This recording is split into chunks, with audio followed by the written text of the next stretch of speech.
Hi guys, welcome to the video. My name is Manuel. In this video I'm going to present you my microcontroller project. First of all, some background information.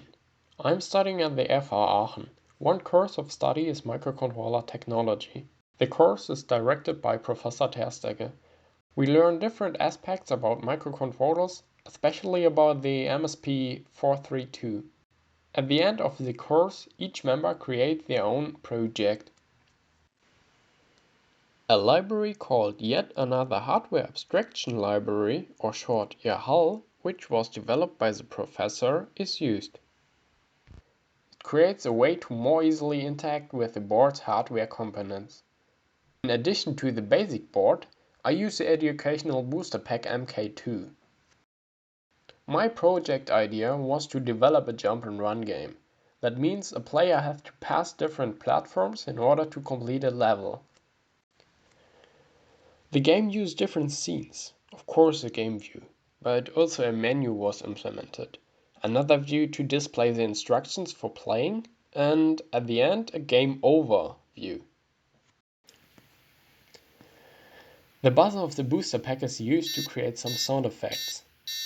For example, in the menu, a sound is emitted when the user moves the pointer. Selecting a menu item has a different effect. There are 3 other audio triggers in the game: finishing a level, player dies, and game over. The user can turn this sound on and off.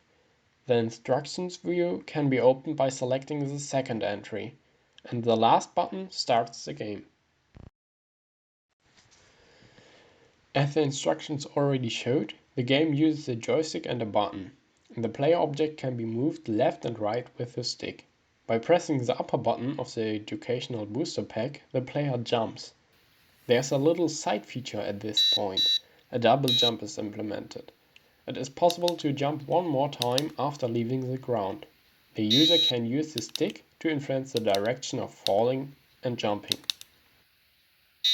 Excluding the first level, all levels are created randomly. By this I mean the platforms.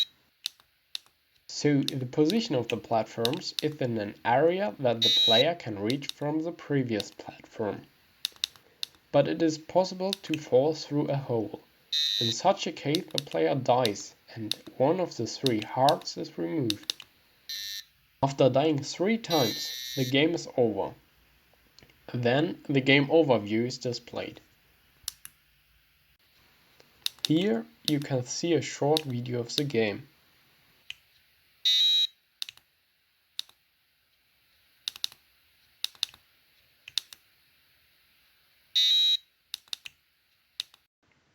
Here's a simplified class diagram of my project. The project was implemented object-oriented. That means I use different classes to represent the different objects and elements of the application. A class called GameEngine handles the entire project.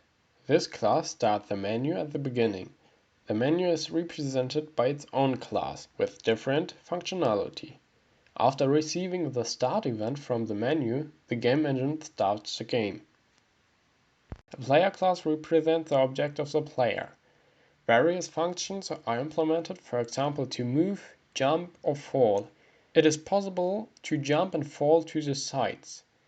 Another class called Object is used to create the platforms of the game. The last class is a sound class. With different functions, it plays different sounds by using the buzzer. I spent many hours developing the project, but there are still a few items on my list of ideas. Sometimes the game feels too easy. I thought about creating different levels of difficulty. For example, removing some platforms would make it a lot harder. Another idea is moving objects. I looked at this during development, but it's really hard to do things like that. Drawing on the screen from different tasks at the same time causes problems.